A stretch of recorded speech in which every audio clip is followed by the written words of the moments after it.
Bom, a gente fala agora do ponto alto da semana, aquele bastidor, um detalhe de apuração inédita que a gente traz aqui para você.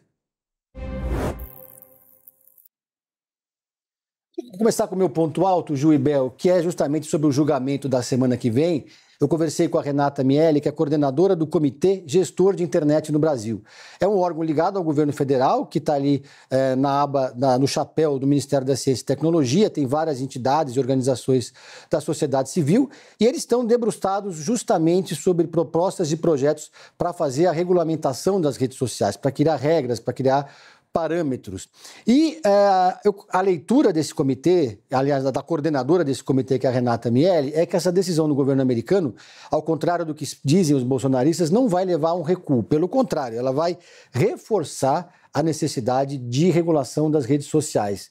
Na opinião pública e também entre os brasileiros, há hoje um sentimento crescente de que é importante criar algum tipo de regra para as redes sociais. Conversei também com o João Brant, que atua na área de redes sociais na Secretaria de Comunicação da Presidência.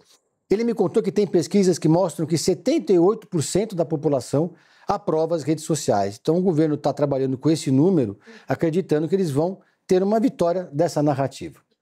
Juliana, seu ponto alto. Vou chamar a atenção para uma conexão que me fizeram, alguns líderes ali no Congresso Nacional, tratando sobre o tema que vai ser o da semana, que é a regulamentação das redes. Perguntei, se tem ali alguns pontos que até chamam a atenção da oposição, que precisam ser alterados, como a proteção de crianças e adolescentes nas redes sociais, por que essa discussão ainda está tão travada? Eles afirmam o seguinte, tem uma indisposição que tem a ver com um outro ponto aqui no Congresso Nacional, que é liberação de emendas parlamentares. Então, algumas travas estão sendo feitas a projetos de interesse do governo há bastante tempo por conta de regras mais rígidas para a transparência desses repasses que são tão importantes, principalmente para os deputados federais, e agora isso pode resvalar na questão da regulamentação das redes sociais. Tem uma disposição do Congresso ainda, com as regras estabelecidas pelo ministro lá do Supremo Tribunal Federal, Flávio Dino.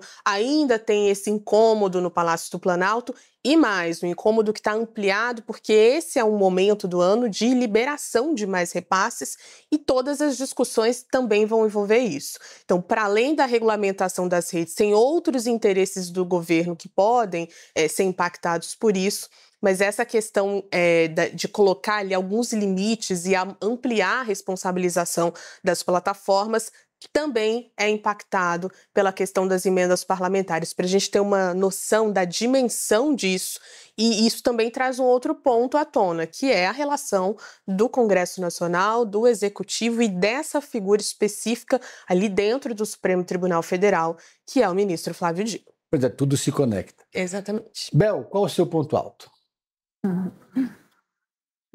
É impressionante, né? Sempre emendas por trás de absolutamente todos os assuntos.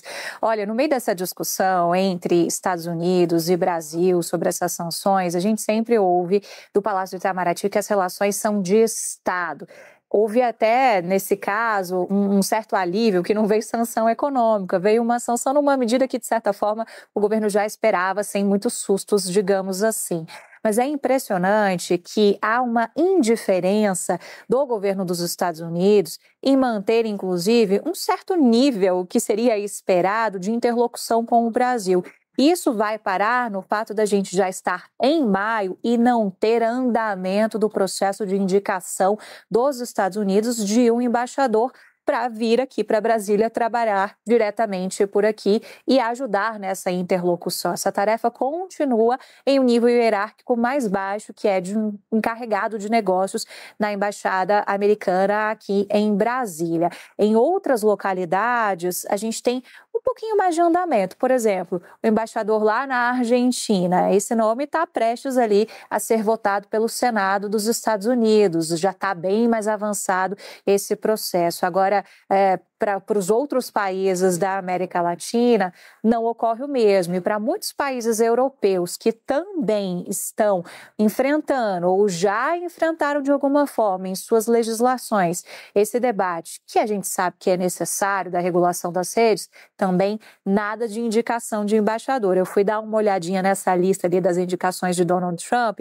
Por exemplo, alguns países da América Central, da América do Norte, têm já essa indicação formalizada. O México, o Panamá, a Argentina está nesse processo que eu contei para vocês. O Uruguai, também mais pertinho aqui da gente na América do Sul, está aguardando. Mas isso é visto por alguns diplomatas como um desinteresse. Isso dificulta o nosso nível de diálogo. A gente tem pouco acesso ali às representações. Isso é muito sintomático, né? De deixar tudo com a nossa representante do Brasil lá nos Estados Unidos, que é o principal canal, de fato, de comunicação, e alguns utilizam algumas palavras até mesmo mais fortes, mais contundentes, como ver nessa falta de interesse de fazer essa indicação até mesmo um boicote, mas isso não diretamente canalizado somente com o Brasil. Tem mais gente que está no mesmo barco.